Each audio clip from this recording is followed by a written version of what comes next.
बाजार में सुस्त शुरुआत के आसार, एसजीएक्स निफ्टी लाल निशान में फिसला। हालांकि अमेरिका बेहतर, लगातार 3 दिनों की गिरावट के बाद तेजी। स्टील इंपोर्ट पर फ्लोर प्राइस तय करने की बनी सहमति, अगले 2 दिनों में सरकार ले सकती है फैसला। सीएनबीसी आवाज की एक्सक्लूसिव खबर। केन वेदांता मर्जर में एक और मुश्किल, 8,25,000 करोड़ के लोन के मामले में कंपनी एक्ट तोड़ने का आरोप।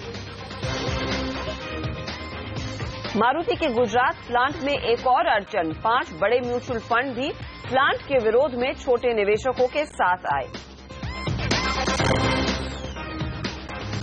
एल्केम और डॉक्टर लाल के आईपीओ सुपरहिट, एल्केम का इशू करीब 44 गुना तो डॉक्टर लाल का इशू 32 गुना सब्सक्राइब हुआ।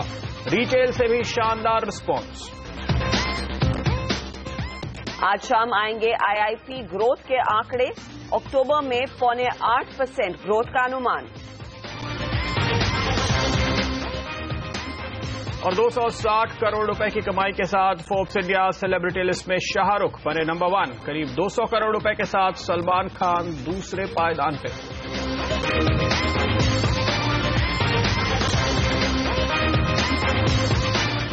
नमस्कार, आप देख रहे हैं मार्केट काउंटडाउन और मैं हूं प्रदीप पंड्या और मैं हर्षदा सावंत। और आज आपको कमाई के मौके बताने के लिए हमारे साथ होंगे हमारे जानकार, आरके ग्लोबल के वाइस प्रेसिडेंट राकेश बंसल और ट्रेड स्विफ्ट ब्रोकिंग के डायरेक्टर संदीप जैन। से जानेंगे किन स्टॉक्स और सेक्टर्स में आपकी होनी चाहिए नजर। लेकिन आज भारतीय बाजारों के लिए थोड़ी बहुत सुस्ती के साथ शुरुआत होने के संकेत मिल रहे हैं। हालांकि प्रदीप, कल का सत्र काफी इंटरेस्टिंग था, 6 दिनों की बिकवाली पर ब्रेक लगा, तो क्या उम्मीद है कि कल का रिवर्सल टिक पाएगा या फिर एसजीएक्स निफ्टी जैसे फिसला है उसी तरह हम भी थोड़ा बहुत नर्म मूड के साथ ही शुरू करेंगे ट्रेड को? अब कह सकते हैं कि अनिश्चितता बहुत ज्यादा है मार्केट में। कल की जो तेजी आई थी हमने देखा कि उसमें काफी शॉर्ट कवरिंग का बड़ा हाथ था ताजा खरीदारी के मुकाबले। और अब अगर हम ये देखें कि 7,700 के ऊपर मार्केट निकल पाता है या नहीं, वो हमारे लिए एक ट्रेंड डिसाइडर होगा। कल भी हमारे जो एक्सपर्ट्स थे वो कह रहे थे कि आपके जो बचे हुए शॉर्ट हैं उनको होल्ड करके रखिए, 7,700 के ऊपर निकलेगा डिसाइसिवली और टिकेगा तब काटने की सोचिएगा। तो यही नजरिया लेकर हमें चलना चाहिए। वो एक ट्रेंड डिसाइडर की तरह है, जो बचे हुए शॉर्ट्स है वो खड़े रहेंगे और एग्रेसिव इंट्राडे ट्रेडर शायद 7,700 या 5-10-20 पॉइंट ऊपर नीचे अपने अपने कैलकुलेशन के हिसाब से स्टॉप लॉस लगा करके थोड़ी बहुत मंदी करने की भी सोचेंगे। चलिए, तो थोड़ा बहुत कंफ्यूजन है सुबह सवेरे, 7,700 के ऊपर निकलने पर ही तेजी रहेगी, ये प्रदीप का मानना है। राकेश बंसल और संदीप जैन हमारे साथ है। राकेश, आप बताइए आपकी रणनीति क्या होगी? एसजीएक्स निफ्टी तो हल्की गिरावट दिखा रहा है, 7700 पर है नहीं, उसके नीचे कर रहा है कारोबार। Good morning Harshita. अगर आप निफ्टी की बात करें तो ट्रेंड क्लियरली डाउन है, नीचे की तरफ 75-40 के अराउंड एक सपोर्ट है। एक पुलबैक रैली 7700 के ऊपर रूल आउट नहीं की जा सकती है, बट देखना यह है कि अगर 7700 के ऊपर निकलता है तो कितने देर उस पर सस्टेन कर पाता है और कितनी स्ट्रेंथ रहती है। मुझे लगता है 7700 के ऊपर निकलने का पोटेंशियल तो है शॉर्ट टर्म के अंदर, बट ऊपर कितना सस्टेन करेगा इस पे क्लियरली एक बहुत बड़ा डाउट है। हर्षिता, सबसे इंपॉर्टेंट चीज, अगर आप सितंबर के लोज देखें तो 7540 के अराउंड के लोज थे और आप बैंक निफ्टी पे अगर सेम लोज देखते हैं तो 15,900 के अराउंड के लोज हैं। दोनों में स्ट्रक्चर क्लियरली पॉजिटिव है। बैंक निफ्टी के अंदर देखें तो प्राइवेट सेक्टर बैंकिंग के अंदर भी एक क्रैक देखने को मिल चुका है। मेरा ऐसा मानना है मार्केट में लॉन्ग्स को अवॉइड करना चाहिए। अगर कोई पुलबैक रैली आती है तो उस पुलबैक रैली को ऊपर की तरफ बाइंग करने की कोशिश नहीं करनी चाहिए, इनफैक्ट ऊपरी स्तरों पे बिकवाली करनी चाहिए। अगर किसी को मार्केट में लॉन्ग पोजीशंस इनिशिएट करनी है तो चुनिंदा कुछ काउंटर्स हैं जिनके अंदर ट्रेंड क्लियरली इंटैक्ट है, स्टॉक स्पेसिफिक लॉन्ग पोजीशंस को इनिशिएट करना चाहिए, एल्स मार्केट के अंदर बिकवाली की ही रणनीति को फॉलो करना चाहिए। ठीक है, वो कौन से स्टॉक्स है इस पर हम आगे बात करेंगे, लेकिन संदीप देखिए, 2 वजह नजर आती है हमें राकेश के साथ सहमत होने के लिए। पहली कि एफआईआईज ने कल भी बेचा ही है और दूसरी क्रूड ने नए लोज बनाए हैं। तो अमेरिकी बाजार इसको इग्नोर करके ऊपर चल दिए, लेकिन एशियन मार्केट्स शायद कह रहे हैं कि नहीं, जब तक क्रूड बॉटम आउट नहीं होता हम बॉटम नहीं बनाएंगे। सही है, in fact excess of anything is bad. In fact पहले जब क्रूड टूट रहा था तो कहीं ना कहीं ये लग रहा था कि ठीक है, एक अच्छी बात है इंडियन इकोनॉमी के लिए। अब जब ओवर फॉल बहुत ज्यादा हो रहा है और बहुत ज्यादा फॉल आ रहे हैं सारे कमोडिटीज में, तो ये एक चिंता का विषय है। और डेफिनेटली जब क्रूड ऑयल बहुत ज्यादा टूटता है तो ये कहीं ना कहीं ये एक वो आती है कि डेवलपमेंट पे कहीं ना कहीं क्वेश्चन मार्क लग रहे हैं, तो ये सारी चीजें। बट ओवरऑल आई फील कि इंडियन मार्केट्स में कहीं ना कहीं 7550 7600 पे एक स्ट्रांग सपोर्ट है।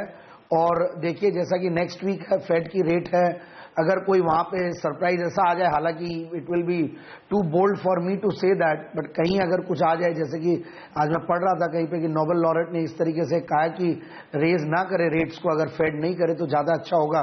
तो अगर कोई भी चीज ऐसी हो जाए तो बहुत ही बड़ा एक बूस्ट होगा मार्केट के लिए। और देखिए किस तरीके से इंडियन डोमेस्टिक सीन तो बहुत ज्यादा अच्छा नहीं लग रहा है, अर्निंग सीजन और ये सारी चीजें ठीक नहीं गई है, तो ओवरऑल मार्केट्स में बहुत ज्यादा कोई पॉजिटिविटी नहीं है। बट स्टिल आई फील कि बॉटम कहीं ना कहीं नजदीकी है एंड स्टे इन्वेस्टेड, कोई नया निवेश नहीं करें और कहीं ना कहीं डिक्लाइंस आए तो वहां पे देखेंगे, खरीदने की राय देंगे। चलिए, पैसा लगा हुआ है तो बने रहिए, नए निवेश के लिए यह मार्केट सही नहीं है समय। लेकिन एफआईआईज की बात आपने जो प्रदीप कही, जहां पर हमने देखा है कल के सत्र में फिर से कैश में करीब 580 करोड़ की बिकवाली रही है।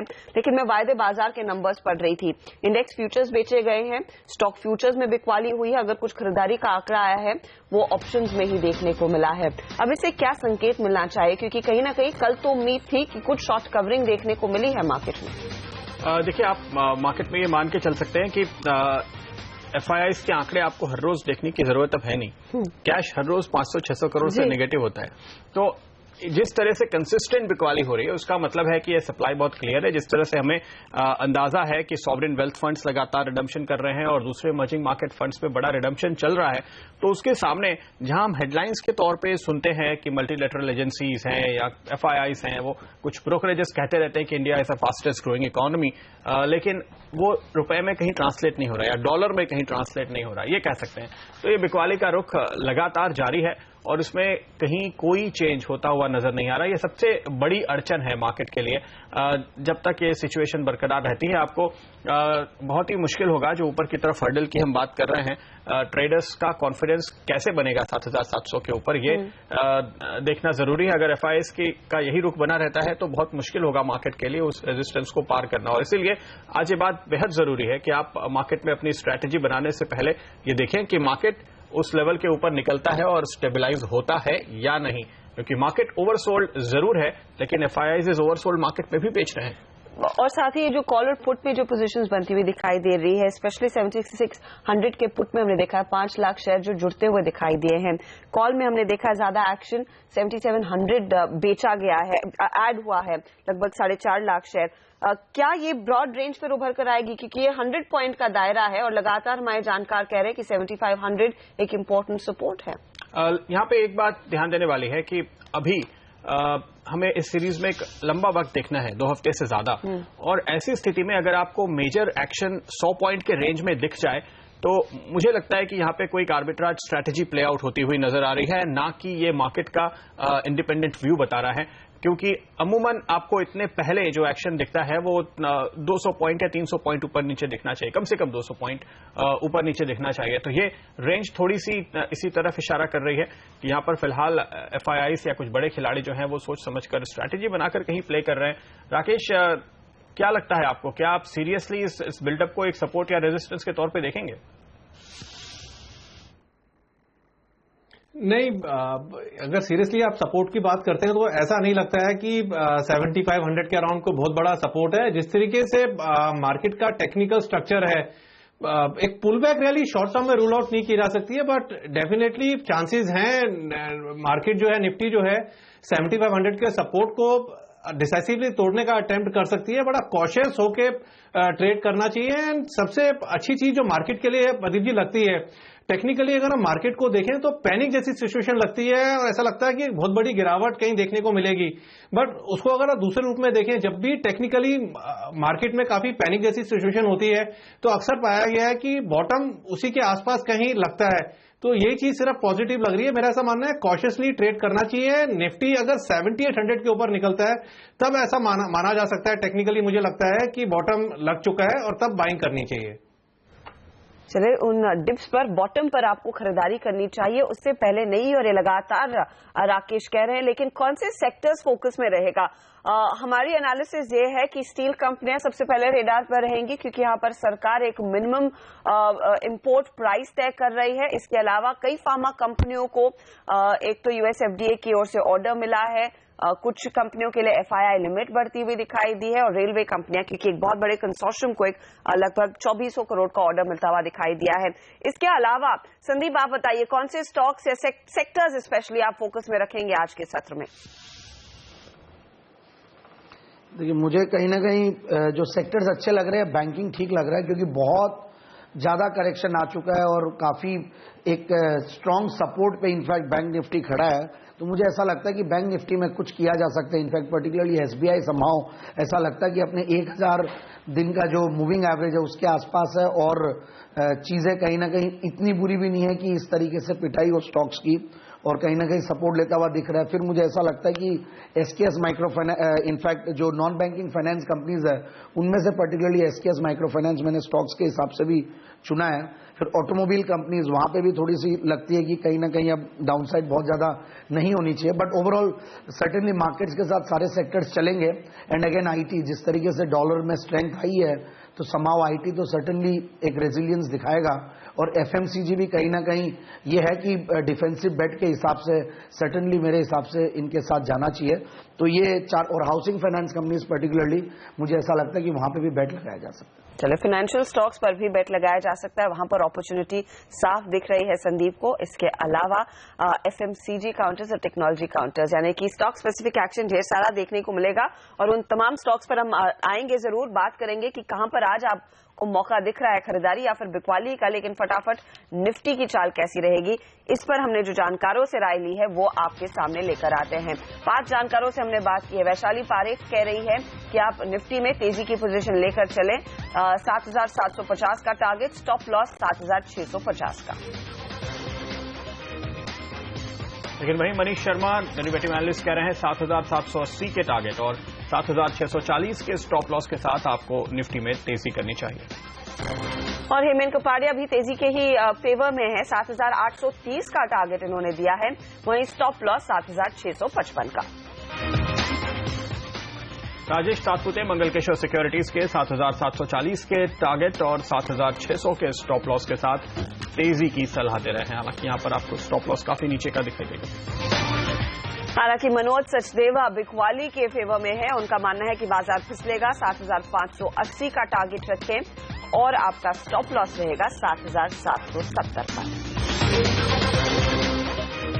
तो 5 में से 4 जानकार कह रहे हैं कि आपकी खरीदारी की पोजीशन होनी चाहिए, और यहां पर लार्जली जो रेंज निकल कर आ रहा है वो 7700 के ऊपर का दिखाई दे रहा है, 7740, और एक एक्सट्रीम एंड पर अगर आप देखें तो 7830 का। लेकिन यहां पर एक ही बात आपको ध्यान में रखनी है, 7700 के लेवल के ऊपर निकलकर मार्केट जब टिकता हुआ नजर आए तभी आप तेजी करने की सोचें। वो मेक और ब्रेक लेवल मार्केट के लिए है, ये मानना चाहिए। अगर वहां से फिसलना शुरू हो, काफी नीचे आने लगे, तो फिर आप मंदी के बारे में सोच सकते हैं। आज के दिन ये मान लीजिए कि लाइन ऑफ कंट्रोल है, एलओसी है बुल्स और बेयर्स के बीच। 7700 के ऊपर बुल्स मजबूत होंगे, लेकिन जब तक 7700 के नीचे बना रहता है बाजार, या अगर ऊपर जाके नीचे आता है, बेयर्स फिर से जरूर हावी होने की कोशिश करेंगे। इसी के साथ लेंगे एक छोटा सा ब्रेक, लेकिन आगे आपको बताएंगे किन स्टॉक्स में आज एक्शन देखने को मिलेगा। टॉप 5 स्टॉक्स हमारे रेडार पर कौन से हैं, इस पर रहेगी नजर आगे।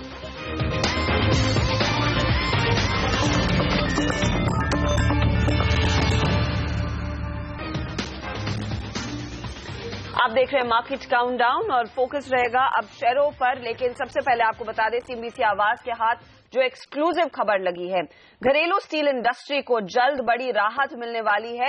सूत्रों के हवाले से हमें जानकारी मिली है कि सरकार अगले 1 से 2 दिन में स्टील इंपोर्ट पर फ्लो प्राइस तय कर सकती है। और इसी पर ज्यादा जानकारी के लिए चलते हमारे दिल्ली ब्यूरो चीफ लक्ष्मण रॉय के पास। लक्ष्मण, बताइए किन प्रोडक्ट्स पर इंपोर्ट के लिए ये फ्लो प्राइस तय किया जाएगा और कब तक ये फैसला होगा? इसमें 30 से ज्यादा प्रोडक्ट शामिल होंगे स्टील सेक्टर के, जिसमें खासतौर से alloy steel, non alloy steel के प्रोडक्ट होंगे, hot rolled coil, pig iron जैसे स्टील शामिल होंगे, जो काफी सस्ते में दूसरे देशों से, खासतौर से जापान, कोरिया, चाइना से इंपोर्ट हो जाते हैं। उन पर सरकार पाबंदी लगाने की कोशिश कर रही है और इस पर मिनिमम इंपोर्ट प्राइस या फिर इंपोर्ट का एक फ्लोर प्राइस तय कर दिया जाएगा, यानी उससे कम कीमत का स्टील इंपोर्ट नहीं हो सकेगा। सूत्र हमें बता रहे हैं कि इस पर सैद्धांतिक सहमति बन गई है। आज या कल यानी 1 से 2 दिन में इस पर अंतिम फैसला लिया जा सकता है। ओके लक्ष्मण, लेकिन इस फैसले के पीछे वजह क्या है? ये फैसले लेने के पीछे सबसे बड़ी वजह यह है कि सरकार बार बार सस्ते इंपोर्ट को रोकने की कोशिश कर रही है, क्योंकि घरेलू इंडस्ट्री काफी परेशान है सस्ते स्टील इंपोर्ट को देखते हुए, और इसको लेकर सरकार ने पहले एंटी डंपिंग ड्यूटी लगाई। इसके बावजूद स्टील का इंपोर्ट नहीं रुका। सरकार ने सेफ गार्ड ड्यूटी लगाया, फिर भी नहीं रुका। सरकार ने इंपोर्ट ड्यूटी बढ़ा दी, फिर भी स्टील का इंपोर्ट नहीं रुका। लिहाजा सरकार ने अब इंपोर्ट के लिए एक मिनिमम इंपोर्ट प्राइस यानी फ्लोर प्राइस तय करने का फैसला लिया है। और इससे खासतौर से Jindal steel and power, JSW, SAIL जैसी जो कंपनियां हैं वो लगातार सरकार से मांग करती रही थी कि सस्ते स्टील इंपोर्ट पर रोक लगाई जाए। उन्हीं को मांग को देखते हुए सरकार ने फैसला लिया है। इससे सरकार को दोहरा फायदा होने वाला है। एक तो स्टील कंपनियों की हालत सुधरेगी और दूसरा बैंकों में NPA की एक बड़ी हिस्सेदारी स्टील सेक्टर की है, तो सरकार का मानना है कि इससे बैंकों में NPA का जो बोझ है वो भी कम होगा। शुक्रिया लक्ष्मण इस जानकारी के लिए। तो स्टील सेक्टर को राहत देने की खबर साफ तौर से दिखाई दे रही है, साथ ही कुछ मदद मिलेगी बैंक्स को भी बढ़ते NPAs को रोकने की कोशिश यहां पर सरकार की हो रही है। लेकिन अब वक्त हो रहा है टॉप 5 शेयरों का, जिनमें आज दिखेगा सबसे ज्यादा एक्शन।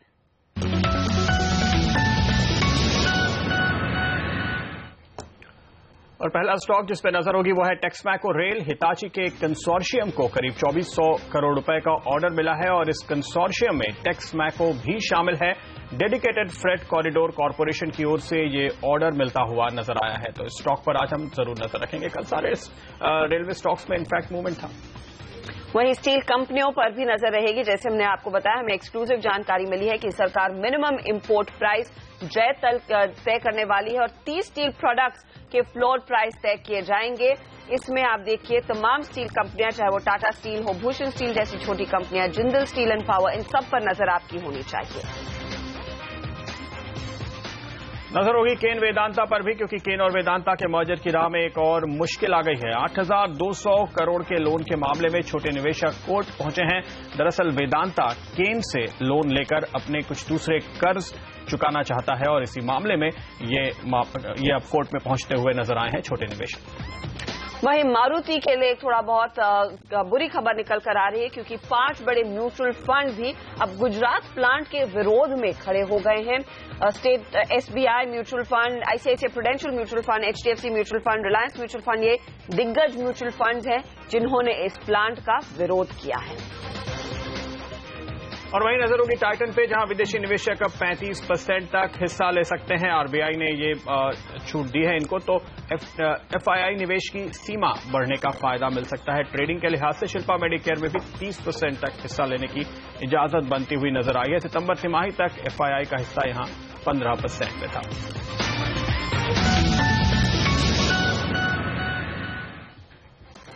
और इसी के साथ लेंगे एक छोटा सा ब्रेक, लेकिन इन टॉप 5 स्टॉक्स के साथ दूसरे कौन से शेयरों में आज आपकी रणनीति क्या होनी चाहिए, इस सब पर करेंगे बात। और साथ ही F&O में क्या एक्शन हो, ये भी, इस पर भी होगी चर्चा ब्रेक के बाद।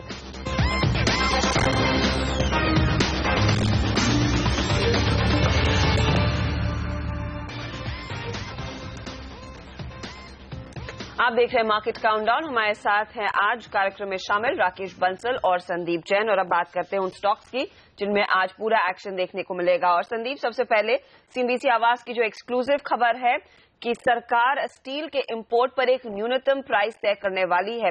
कल भी आपको याद होगा, छोटी स्टील कंपनियां हो या फिर दिग्गज शेयर, इन सब में काफी तेजी देखने को मिली थी। क्या वाकई में इन कंपनियों के जो लॉसेस है वो कुछ कम हो पाएंगे और क्या एक मौका फिर है इन स्टॉक्स में खरीदारी करने का? देखिए, सबसे पहले तो ये एक बहुत बड़ा स्टेप है सरकार की तरफ से। जैसे जो भी बिलीगर्ड इंडस्ट्रीज थी, जैसे कि पहले शुगर हो या कोई भी सेक्टर था जहां पे परफॉर्मेंस नहीं है, फर्टिलाइजर्स है, तो वहां सरकार ध्यान देती आई है और इस बार स्टील कंपनीज पे भी ध्यान दी है और इंपोर्ट ड्यूटीज को लेकर अगर कोई भी पॉलिसी ट्विकिंग करती है तो सर्टेनली स्टील सेक्टर जो बहुत ही बुरी तरीके से पिटा हुआ है, एक तो वैसे ही मेटल्स में बहुत मंदी और फिर स्टील पर्टिकुलरली बहुत खराब चल रहा है। ये तो जो लिस्टेड स्पेस है उनकी बात कर रहे हैं, जो छोटे मझोले और भी जो यूनिट्स होती हैं जो अनलिस्टेड स्पेस में है और जो भी जो एंटरप्रेन्योर्स होते हैं जो रोलिंग मिल्स चलाते हैं उन सब की हालत बहुत ज्यादा खराब। और पर्टिकुलरली स्टील ट्रेड में भी जो लोग हैं ट्रेडर्स है वो लोग भी बहुत ज्यादा पिसीज रहे, इनफैक्ट लॉसेस में। तो कहीं ना कहीं जो मेक इन इंडिया का जो प्रोग्राम है सरकार को ये तो ध्यान देना ही पड़ेगा कि ये डोमेस्टिक इंडस्ट्रीज जो हैं उनको बचा के चलना पड़ेगा। तो इस बार स्टील पे अगर ध्यान दिया, हालांकि ये सारे स्टेप्स बहुत जल्दी से कोई बहुत बड़ा बेनिफिट नहीं लाएंगे जब तक, जैसे कि शुगर में हुआ था कि जब तक कोई बहुत ही बड़ा फंडामेंटल चेंज उस पर्टिकुलर कमोडिटी के फंडामेंटल्स में नहीं आए तब तक कोई बहुत बड़ा फायदा नहीं होता। वैसे स्टील में भी यही होगा, इंटरनेशनली भी कई चीजें हो रही हैं। तो आप कह रहे हैं शायद सेंटिमेंटली असर पड़ेगा, इमीडिएटली एक आज के दिन शायद एक रिएक्शन देखने को मिले, लेकिन समय लगेगा इस तरह की जो पॉलिसी है उसका फायदा मिलने के लिए। हम लेंगे इसी के साथ एक छोटा सा ब्रेक, संदीप से कुछ और स्टॉक्स पर राय भी लेंगे, टेक्निकल चेक भी लेंगे, लेकिन साथ ही वायदे बाजार का एक्शन समझेंगे और हमारे साथ हमारे एक्सपर्ट जुड़ेंगे। वे टू वेल्थ के senior derivative analyst Aditya Agarwal इस छोटे ब्रेक के बाद।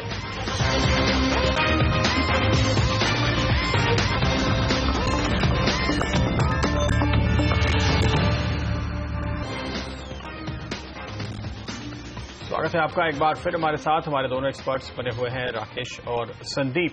अगला स्टॉक जिस पर हमारी नजर होगी वो है मारुति, क्योंकि संदीप यहां पे जिस तरह से खबर आ रही है कि म्यूचुअल फंड्स इसका विरोध करना चाहते हैं और शायद सारे म्यूचुअल फंड्स मिलकर गुजरात प्लांट के प्रस्ताव के विरोध में वोट करें। 15 तारीख को ये प्रोसेस पूरा होने वाला है और उसके पहले अगर ये सारे म्यूचुअल फंड मिल जाते हैं तो 6% करीब इनके पास टोटल वोटिंग राइट है। यहाँ पे जो मुझे दिखाई दे रहा है 44% के करीब माइनॉरिटी शेयर होल्डर्स कुल मिलाकर हैं और उनमें से कम 22% का सपोर्ट चाहिए, तो ये तो बहुत ही कम है। अब LIC किधर जाएगा जो 7-8% वाला प्लेयर है। ये सारे मुद्दे हैं। क्या आपको वाकई लगता है कि म्यूचुअल फंड्स के मिलने से मारुति के लिए एक बड़ा नेगेटिव होगा? नहीं, ये तो क्लियर है कि देखिए माइनॉरिटी शेयर होल्डर्स मिले या म्यूचुअल फंड्स, ये लोग जब ऐसी चीज करते हैं तो बोर्ड सर्टेनली कोई डिसीजन को वापस से रिकंसिडर करती है। और जिस तरीके से ये म्यूचुअल फंड्स इतने एक्शन में आया, ये एक बहुत ही बड़ा एक स्टेप है towards the corporate governance in the corporate history of India. मुझे समहाउ ये स्टेप बहुत अच्छा लगा। जैसे मैं न्यूज ये देख रहा था और समझ रहा था तो कहीं ना कहीं अब म्यूचुअल फंड्स और इंस्टीट्यूशनल इन्वेस्टर्स अपना एक्चुअल रोल प्ले करना शुरू किया रादर देन जस्ट इन्वेस्टिंग। और अगर कोई भी डिसीजन ऐसा होता है जिससे कि कंपनी के बैलेंस शीट पे फर्क पड़ता है तो सर्टेनली अफेक्टेड होते हैं। तो मुझे लगता है कि the Maruti management should reconsider there decision and सारे म्यूचुअल फंड जो अगर 4 वोट बड़े इनके खिलाफ जाने चाहिए, नाम नहीं है तो ये देखना पड़ेगा। FIs अकेले 22% है, फिर छोटे वाकई रिटेल जो हम कह सकते हैं बहुत छोटे निवेशक है करीब 7-8% है, तो उनके बीच से मेजॉरिटी जुटाना आसान काम नहीं होगा। म्यूचुअल फंड्स अकेले ये काम नहीं कर सकते। लेकिन दूसरी ओर एक और खबर आ रही है राकेश की जनवरी से दाम बढ़ाएगा मारुति अपने सारे प्रोडक्ट्स की, तो एक पॉजिटिव एक नेगेटिव के बीच में ट्रेडर आज थोड़ा सा कंफ्यूज है कि किधर जाएं। तो टेक्निकली आप उसकी क्या मदद करेंगे? देखिए टेक्निकली प्रदीप जी अगर आप देखें तो मारुति में एज ऑफ नाउ कोई ऐसा कोई नया ट्रेड बनता नहीं है। नीचे में अगर आप मारुति का देखें तो 4390 के अराउंड स्टॉक का एक अच्छा सपोर्ट है। कल भी स्टॉक ने 4400 के अराउंड के लोज लगाए थे। ऊपर में 4650 एक रेजिस्टेंस है।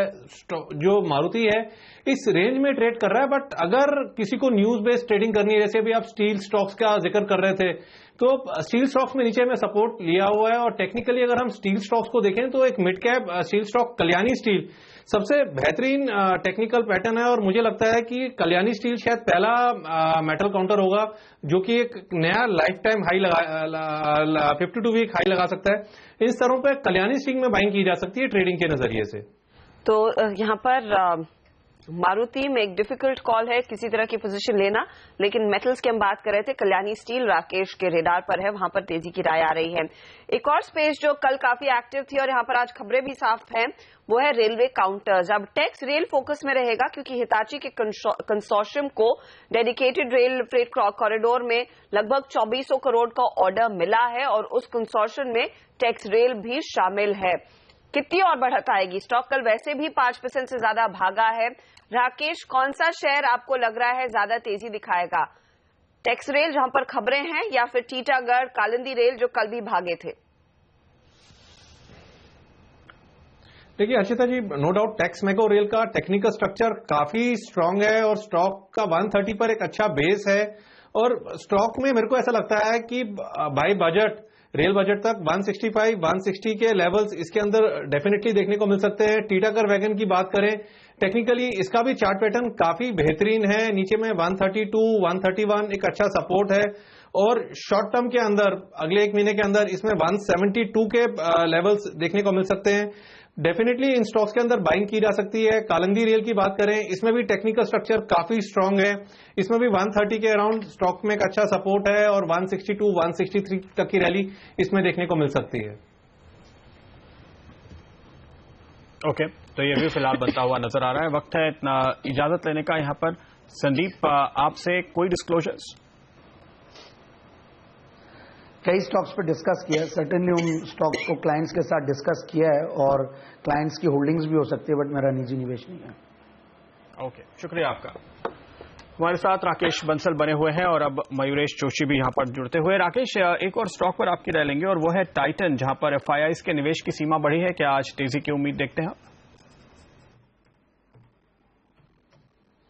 देखिए, टाइटन में एक टेक्निकल स्ट्रक्चर पॉजिटिव था। काफी दिनों से स्टॉक करेक्शन ले रहा था और स्टॉक में 357 पर एक अच्छा सपोर्ट है।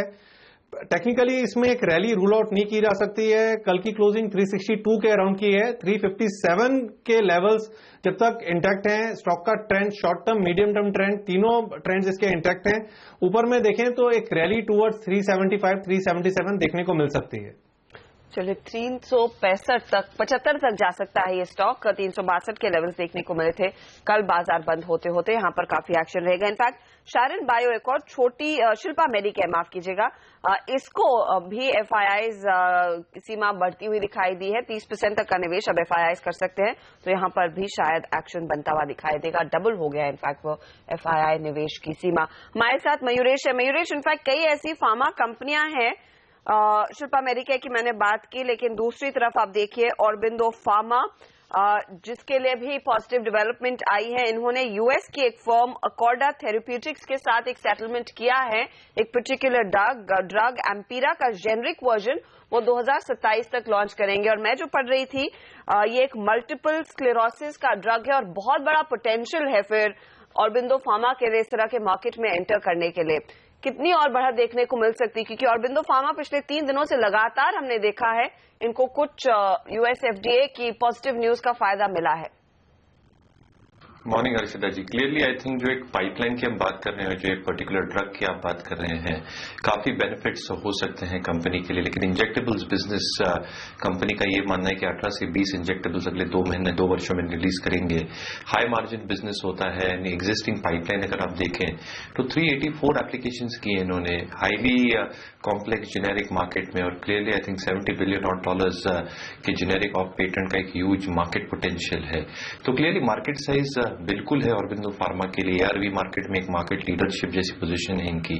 और दूसरा, जैसे इनके एक्विजिशंस हुए हैं नेटप्रॉल और एक्टिविस्ट के, 80% ये फॉर्मुलेशन कंपनी हो गई है। $2 बिलियन के ऊपर के सेल्स हो गए हैं। तो हमें लगता है हम काफी पॉजिटिव है स्टॉक के ऊपर। एवरी डिप पे आई थिंक बाइंग करनी चाहिए। We still believe I think there is good upside potential to the stock. Okay, Mayuresh, bullet train का काउंटडाउन शुरू हो गया लगता है। क्या आप उम्मीद करेंगे कि इंडियन कंपनीज को, खासतौर पर लिस्टेड कंपनीज को, कुछ ऑर्डर्स मिलेंगे? क्योंकि टर्म्स एंड कंडीशंस आप देखें तो काफी सारी चीजों की खरीदारी जापान से होने वाली है, लेकिन उसके बाद भी अपॉर्चुनिटी चूंकि बहुत बड़ी है, क्या कुछ उम्मीद रखते हैं आप? प्रदीप जी, आई थिंक पिछले rail budget over the past few years और जो लास्ट ईयर से रेल बजट और ये टाइम का रेल बजट, मुझे लगता है आई थिंक काफी कुछ सुधार हुआ है। जैसे प्रभु साहब बता रहे थे, I think you are expecting huge amount of FDI to come through. एक बहुत ऑब्वियस चीज है जैसे जापानीज टाइप हुआ है बुलेट ट्रेन के लिए। तो मेरे हिसाब से अगर आप 3 से 5 साल का नजरिया रखते हैं फ्रॉम दिस बजट, मुझे नहीं लगता आई थिंक जो रेल स्टॉक्स है शायद बहुत वॉलेटाइल रह सकते हैं अगले 2 क्वार्टर्स के लिए in terms of order wins are coming through. But जैसे ऑर्डर विंस होंगी, रोलिंग स्टॉक का आई थिंक जैसे एक अच्छा यूटिलाइजेशन होगा, और जैसे utilisation level generally I think काफी रेल कंपनियों के लिए are languishing at low levels, जैसे ऑर्डर्स आते जाएंगे, जैसे एग्जीक्यूशन होगा over the next few quarters, मेरे ख्याल से आई थिंक बैलेंस शीट की स्ट्रेंथ इंप्रूव होती जाएगी। तो I have got a very different view on railway stocks this time around. मुझे लगता है I think every decline, Titagarh Wagons, Texmaco Rail जैसे अगर स्टॉक्स आप अक्यूमुलेट करते हैं और 3 साल या 5 साल का व्यू रखते हैं, तो I think there is going to be a huge dynamic and a very pragmatic shift in the way these companies operate. हालांकि आई थिंक 2 क्वार्टर के व्यू से या 3 क्वार्टर के व्यू से सॉफ्टनेस रह सकता है, बिकॉज ऑर्डर्स आने तक, एग्जीक्यूशन होने तक, कैश फ्लोज में आने तक I think it takes time. However, this time round, I think it's going to be a different story for railway stocks. So I think Titagar और Texmaco पे, I think I'm going to keep a very positive view अगले 3 से 4 साल। तो ये साफ हो रहा है कि ये स्टॉक्स सिर्फ बजट प्ले ही नहीं, लेकिन लॉन्ग टर्म निवेश के लिए अच्छे कैंडिडेट्स अब बनते हुए दिखाई दे रहे हैं।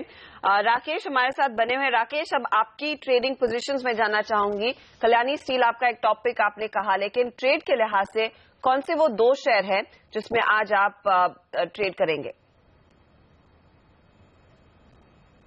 अर्शिता जी, पहला तो एक कॉल रहेगा अपोलो टायर के फ्यूचर को बेचने का। इसमें हम देखें तो डे बिफोर यस्टरडे एक बहुत बड़ा क्रैक बड़े चार्ट्स पे देखने को मिला था, बड़ी नेकलाइन टूटी थी। मेरा ऐसा मानना है अपोलो टायर के फ्यूचर को बेचना चाहिए 159 के स्टॉप लॉस के साथ 135 के टारगेट के लिए। दूसरा एक बाइंग कॉल रहेगा अपोलो हॉस्पिटल पर। कल हम देखें तो एक अच्छा ब्रेकआउट इसमें देखने को मिला है, एक डिफेंसिव बेट है। 1339 के स्टॉप लॉस के साथ अपोलो हॉस्पिटल को खरीदने की राय रहेगी 1467 के टारगेट के लिए। ओके, तो ये कॉल्स निकल कर आते हुए, और अपोलो हॉस्पिटल इंटरेस्टिंगली आप यहां पर सेल कॉल दे रहे हैं। हालांकि हमने देखा है कि सारे के सारे ये हॉस्पिटल वाले स्टॉक्स में जबरदस्त तेजी देखने को मिली थी। आप देखिए फोर्टिस हो, अपोलो, फोर्टिस मल्लार छोटा एक हॉस्पिटल है, इंद्रप्रस्थ मेडिकल एक छोटा हॉस्पिटल है, इन सभी पे हमने एक जबरदस्त तेजी आते हुए देखी है पिछले दिनों के अंदर। और ओके, तो वो टेक्निकल मिस्टेक थी यहाँ पे, दरअसल यहाँ पर भी बाई कॉल है। लेकिन इन सारे छोटे स्टॉक्स को भी अगर हम शामिल करें इस फेरिस्त में, मयूरेश, क्या आपको लगता है कि यहां से लेकर नारायण हृदयालय के आने तक, डॉक्टर लाल पैथलैब, एल्केम के लिस्टिंग होने तक, इस पूरे फार्मा हेल्थ केयर सेक्टर पे चूंकि एक इंटरेस्ट लगातार बना रहेगा, और जिस तरह का रिस्पॉन्स आईपीओ को मिला है उसको देखते हुए इन लिस्टेड प्लेयर्स से क्या उम्मीद करें? क्या आप कुछ रिकमेंड कर रहे हैं? नहीं प्रदीप, आई थिंक अगर आप देखें तो आई थिंक यस, जो डिमांड सप्लाई की एक स्कैरसिटी है आई थिंक डेफिनेटली है in terms of beds needed to go up, so on and so forth. तो आई थिंक ये प्लेज ऑलवेज लाइमलाइट में रहेंगे। लेकिन अगर आप अपोलो या फोर्टिस से दोनों की बात करें, छोटे मजोले शेयर आई थिंक मैं ज्यादा ट्रैक नहीं करता, बट क्लियरली आई थिंक जैसे वैल्यूएशन स्पैन आउट हो रहे हैं अपोलो हॉस्पिटल्स के लिए स्पेसिफिकली, मुझे लगता है I think the kind of bed additions that one really needs, I think एक काफी अच्छा खासा केपेक्स रिक्वायरमेंट लगेगा। मैनेजमेंट ने काफी साफ किया है 1500 करोड़ स्पेसिफिकली अपोलो हॉस्पिटल्स के केस में केपेक्स करना चाहते हैं। ये they're going to add around 1500 odd beds, 40 hospitals manage करते हैं ये, 64 हॉस्पिटल्स टोटल, जिसमें 40 खुद के हैं। So clearly I think business potential के हिसाब से I think there is a huge way to go, क्योंकि चेन्नई और हैदराबाद ये क्लस्टर्स में मेजरली ऑपरेट करते हैं एंड नेशन वाइड प्रेजेंस के लिए आई थिंक काफी कुछ करना पड़ेगा। पर वैल्यूएशंस आई थिंक थोड़े हायर साइड पे है, इसलिए आई थिंक जो निवेशक स्टॉक को नीचे लेवल्स पे होल्ड कर रहे हैं आई थिंक बिल्कुल होल्ड करना चाहिए। फ्रेश इन्वेस्टमेंट के लिए you should ideally wait for declines, but within this space I think Apollo Hospitals is something that I like on declines. Doctor Lal की जैसे आप बात कर रहे थे, प्रॉब्ली आई थिंक एक बहुत नीश प्ले है डायग्नोस्टिक चेन में, लेकिन अगर आप ट्रेलिंग एवरेजेस देखते हैं 41-42 टाइम्स, एनकरेजिंग नहीं लगता, क्योंकि जितना आई थिंक इनको स्पेंड करना पड़ेगा प्रॉब्ली अनऑर्गेनाइज मार्केट में to probably increase their capex and again their opex, I think that might probably take a toll. हालांकि कैश है बुक्स पे 128 करोड़ की, कैश फ्लोज काफी स्ट्रॉन्ग है, मुझे लगता है आई थिंक वैल्यूएशंस थोड़े से हायर साइड पे, इसलिए आई थिंक अपोलो हॉस्पिटल जैसे शेयर में स्पेसिफिकली लिस्टेड स्पेस में as on date one should ideally wait for declines. चलिए, अपोलो हॉस्पिटल्स ये मयूरेश की भी पसंद है और दोनों ही जानकार कह रहे हैं यहाँ पर अच्छी रिटर्न्स मिलेंगे। हम लेंगे एक छोटा सा ब्रेक, लेकिन वायदे बाजार की पोजीशंस की ओर से क्या संकेत मिल रहे हैं, आज वायदे में कहां पर कमाई के मौके हैं, इस पर भी होगी बात इस छोटे ब्रेक के बाद।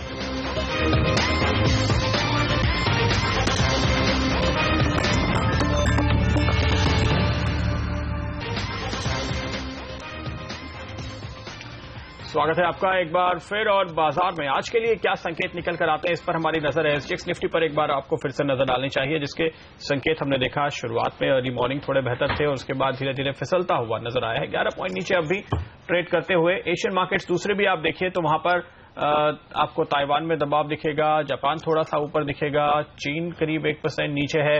तो एशियन मार्केट्स मेजॉरिटी हम कह सकते हैं कि नीचे की तरफ ही जाते हुए नजर आ रहे हैं। कल अमेरिका में जो तेजी आई है, शायद वो संकेत इन एशियन मार्केट्स ने नहीं लिया है अमेरिका के शेयर बाजार से, लेकिन कच्चे तेल में गिरावट बढ़ी है, उसको देखकर डर ज्यादा बढ़ा है। ऐसे में एक फ्लैट शुरुआत की गुंजाइश यहां पर भारतीय बाजारों में आज शायद बनती हुई नजर आएगी। लेकिन यहां पर अगर हम देखें खास तौर पे जो पोजीशंस आपको बनानी है, बैंक निफ्टी काफी क्रिटिकल सिचुएशन में पहुंच चुका है राकेश, और उस पर आपकी क्या स्ट्रैटेजी अब बन रही है? क्योंकि कल हमने देखा ज्यादातर वक्त बैंक निफ्टी साथ नहीं दे रहा था निफ्टी का ऊपर जाने में, और शायद यही बड़ी वजह थी कि हम 7,700 का लेवल कल क्रॉस नहीं कर पाए, जबकि रिकवरी काफी स्ट्रांग थी दूसरे कई सेक्टर्स में। देखिए प्रदीप जी, अगर आप बैंक निफ्टी की बात करें तो बैंक निफ्टी ने 16,800 के नीचे एक बड़ा क्रैक बड़े चार्ट्स पे दिखाया है, और ऊपर में अगर आप बैंक निफ्टी को देखें तो 17,050 के एक स्तर हैं। जब तक बैंक निफ्टी इसके नीचे है, ट्रेंड डाउन है। मेरा ऐसा मानना है कि बैंक निफ्टी में गिरावट देखने को मिल सकती है जब तक 17,050 के ऊपर नहीं निकलता है। और नीचे में अगर आप बैंक निफ्टी में जिस तरीके से इसमें ब्रेकडाउन हुआ है, नीचे में देखें तो 16,000 से पहले कोई टेक्निकल कोई सपोर्ट नहीं आता है।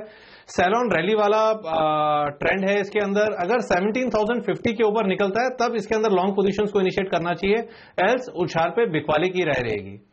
चलिए, उछाल पर बिकवाली की राय 17,000 के ऊपर निकलने पर ही यहाँ पर वो कॉन्फर्मेशन होगी कि पोजीशन तेजी की लेनी चाहिए। दूसरे कुछ काउंटर्स और कैपिटल गुड्स में हम देख रहे हैं धीरे धीरे करके ऑर्डर फ्लो जो है मजबूत हो रहा है। L&T of late construction segment में हमने देखा है इन्होंने कई ऑर्डर्स बैग किए हैं, लेकिन मेरी नजर सीमेंस पर है। एक छोटा ऑर्डर ही सही, 100 करोड़ का ऑर्डर ही सही, लेकिन यहाँ पर ऑर्डर फ्लो कुछ कंपनियों को मिल रहा है। ऐसे में मयूरेश, आपकी क्या सलाह होगी? क्या इन काउंटर्स में L&T, सीमेंस, BHEL में तेजी की पोजीशन इस समय लेना ठीक है, या फिर दूसरे काउंटर्स जहां पर कॉन्फर्मेशन है कि बिजनेसेस में आगे ग्रोथ रहेगी वहां पर आप पैसा लगाएं? तो clearly Harshad ji, I think capital good space में BHEL अंडर परफॉर्म करेगा, क्योंकि जैसे इनके ऑर्डर बुक एग्जीक्यूशन के इश्यूज चल रहे हैं, clearly that is going to have a toll. तो L&T आई थिंक एक बहुत बेहतरीन पिक है अगर every decline in the next few months मिलता है। ऑर्डर बुक आई थिंक जो 2,44,000 करोड़ के आसपास अच्छी विजिबिलिटी देती है। Hydrocarbon has probably turned around, और मुझे लगता है आई थिंक जैसे इनके नॉन कोर डाइवेस्टमेंट्स होंगे ये बहुत अच्छा विकल्प होगा केपेक्स रिकवरी साइकिल के लिए। स्पेसिफिकली स्पेस में आई थिंक आइनॉक्स विंड शायद अंडर परफॉर्म किया है ये स्टॉक ने अगले 2 से 3 महीनों में, बट मुझे लगता है the kind of order book that it has got, the kind of margins that we are probably looking at, और जो growth हम expect कर रहे हैं ये काफी अच्छी हो सकती है। तो मेरे ख्याल से I think Inox Wind is something that will still remain extremely bullish upon. Okay, और बात करते हैं वायदा बाजार की। आज वायदा बाजार में कमाई के मौके कहां हैं, अब ये जानने का मौका वे टू वेल्थ के senior derivative analyst Aditya Agarwal हमारे साथ जुड़ते हुए। आदित्य, सबसे पहले आपकी स्ट्रैटेजी आज निफ्टी और बैंक निफ्टी में क्या रहने वाली है? मॉर्निंग प्रदीप। वेल, निफ्टी में ओवरऑल देखें तो निफ्टी ने अपना काफी क्रूशियल एक सपोर्ट लेवल था 7770, 7780 का, उसको ब्रेक किया था। उसके नीचे अच्छे खासे लास्ट 2 दिन से ट्रेड कर रहा है। कल हमने एक प्रॉफिट बुकिंग देखा था, हमको लगता है कि कल हमने एक शॉर्ट कवरिंग बाउंस देखा था, और ये शॉर्ट कवरिंग बाउंस थोड़ा सा और कंटिन्यू रह सकता है तो अपनी निफ्टी वापस 7750, 7760 तक के लेवल को टेस्ट कर सकता है। लेकिन ओवरऑल ट्रेंड अभी भी वीक है। हमने ऊपर की साइड में काफी एग्रेसिव कॉल राइटिंग देखी है, 7800, 79, 8000 तीनों ही स्ट्राइक्स पे काफी एग्रेसिव कॉल राइटिंग पिछले कुछ दिनों में देखी है, तो जिसके चलते ऊपरी लेवल्स पे निफ्टी में दबाव रहेगा। लेकिन यहां से देखें तो हमको लगता है कि निफ्टी में और थोड़ा सा एक पुल बैक देखने को मिलेगा, और निफ्टी 60 to 70 पॉइंट से एक बाउंस दिखा सकता है। तो करंट लेवल्स में हम सलाह देंगे कि यहां पे एक short term trading call long की रहेगी। निफ्टी में लॉन्ग पोजीशन इनिशिएट कर सकते हैं 7660 के आसपास, ऊपर में टारगेट रहेगा 7760, और नीचे में स्टॉप लॉस रहेगा 7610 का। सिमिलरली अगर बैंक निफ्टी में देखें तो बैंक निफ्टी में भी ओवरऑल जो हम व्यू है थोड़ा सा नेगेटिव है। बैंक निफ्टी ने अपने काफी क्रूशियल सपोर्ट लेवल्स को ब्रीच किया है, उसके नीचे ट्रेड कर रहा है, लेकिन यहां से उसके अंदर भी हम एक पुल बैक एक्सपेक्ट कर रहे हैं, लेकिन ये भी केवल 1 या 2 दिन का ट्रेड रहेगा। ओवरऑल व्यू हमारा बैंक निफ्टी में नेगेटिव है। हमको लगता है कि बैंक निफ्टी एक नेगेटिव रुझान के संग ट्रेड करेगा अगर थोड़े लंबे दायरे से देखें, लेकिन 1 या 2 दिन के नजरिए से बैंक निफ्टी में एक नीचे के लेवल से पुल बैक देखने को मिल सकता है। तो यहाँ पे हम 16,920 तक के टारगेट हमको लगता है कि बैंक निफ्टी में देखने को मिल सकते हैं बैंक निफ्टी फ्यूचर्स में। तो बैंक निफ्टी फ्यूचर्स में भी कोई एक 20-25 पॉइंट की गिरावट आती है तो बाय करके चल सकते हैं। उसमें टारगेट रहेगा 920 का, और नीचे में हमारा स्टॉप लॉस रहेगा 650 का। चलो, तो आज के लिए बैंक निफ्टी और साथ ही साथ निफ्टी में तेजी की पोजीशंस आदित्य कह रहे हैं, लेकिन किन स्टॉक्स में आज एक्शन रहेगा कहां पर आप वायदे बाजार में ट्रेड करेंगे, उस पर आदित्य की राय लेकर आएंगे। फिलहाल लेंगे एक छोटा सा ब्रेक और जल्द लौटेंगे।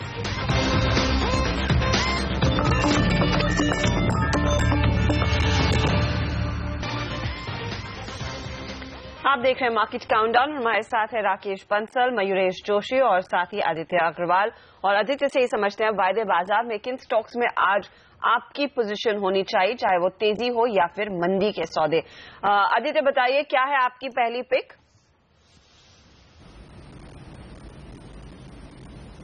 हर्षदा, मेटल स्टॉक्स में देखें तो कल के सेशन में एक काफी अच्छा पुल बैक देखने को मिला था। टाटा स्टील में कल के सेशन लोअर लेवल्स पे देखें तो 225, 226 काफी स्ट्रॉन्ग सपोर्ट था, वहां से हमने एक अच्छा पुल बैक देखा है। साथ ही साथ हमने कल एक शॉर्ट कविंग भी देखी थी टाटा स्टील में, तो हमको लगता है शॉर्ट कविंग कंटिन्यू रहेगी। ऊपर में स्टॉक 246 तक के लेवल दिखा सकता है, तो टाटा स्टील में कोई भी गिरावट पे एक लॉन्ग पोजीशन इनिशिएट कर सकते हैं। तो नीचे में स्टॉप लॉस आएगा 226 का, ऊपर में 246 के टारगेट हमको लगता है कि 1 या 2 दिन में देखने को मिल सकते हैं।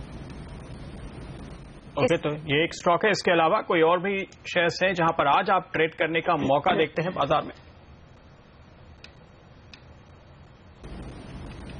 बिल्कुल प्रदीप, मींस रिलायंस कैपिटल हमारा दूसरा पिक रहेगा। लास्ट 3-4 दिन में इसके अंदर हमने काफी अच्छी गिरावट देखी थी, लेकिन लोअर लेवल्स पे देखें तो 390, 400 की रेंज में काफी स्ट्रॉन्ग सपोर्ट है स्टॉक के अंदर। कल के सेशन में लोअर लेवल्स पे फ्रेश लॉन्ग पोजीशन देखने को मिली, करीब 4% से इसका ओपन इंटरेस्ट बढ़ा था, जो कि लॉन्ग साइड में है।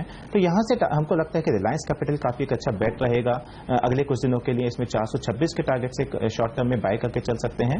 नीचे में स्टॉप लॉस रहेगा 395 का।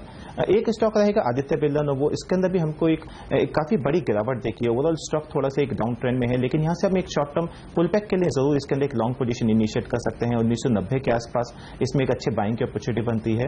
ऊपर में 2060 तक के हमको लगता है कि टारगेट इसमें देखने को मिल सकते हैं। नीचे में स्टॉप लॉस आएगा 1950 का। तो चलिए, ये 3 तेजी के ट्रेड्स हैं जो आदित्य ने आपको बताए हैं। रिलायंस कैपिटल में तेजी की पोजीशन लीजिए, 426 का टारगेट। आदित्य बिरला नोवो में भी ये बुलिश है, तो लॉन्ग की पोजीशन उन्होंने सुझाई है और टारगेट 2060 का दिया है। और टाटा स्टील, क्योंकि मेटल्स आज वैसे भी फोकस में रहने वाले हैं, चमक रहेगी, तो यहां पर भी आप लॉन्ग पोजीशन लीजिए 246 के टारगेट से। राकेश, कल हमने देखा था मेटल्स के साथ साथ ऑयल एंड गैस शेयरों में भी काफी तेजी रही। आज क्या आपको लग रहा है, चाहे गेल हो, आरआईएल हो, कल की बढ़त कायम रह सकती है? देखिए हर्षिता, अगर ऑयल एंड गैस में किसी स्टॉक पर नजर रखनी चाहिए तो मुझे लगता है वो रिलायंस पे ही नजर रखनी चाहिए, क्योंकि यहां पर नीचे से स्टॉक एक अच्छी एक्यूमुलेशन से निकल रहा है। कल इस स्टॉक ने एक गैप अप ओपनिंग दिखाई थी और थ्रू आउट डे उस गैप को इसने मेंटेन रखा। स्टॉक ने निचले स्तरों पे देखें 913, 914 के अराउंड एक अच्छा सपोर्ट लिया हुआ है और यहां पर स्टॉक का एक डबल बॉटम लगा हुआ है। अगर ऑयल एंड गैस पे से किसी को बेट करना हो तो रिलायंस एक अच्छा विकल्प लगता है और इसके अंदर ऊपर में देखें 982, 983 तक की रैली देखने को मिल सकती है।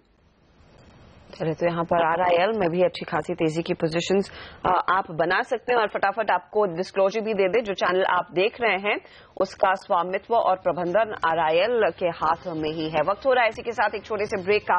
ब्रेक के बाद लेकर आएंगे आज का ओपनिंग ट्रेड, पहला सौदा, साथ ही रुपए की शुरुआत कैसी रहती है ये भी आपको बताएंगे।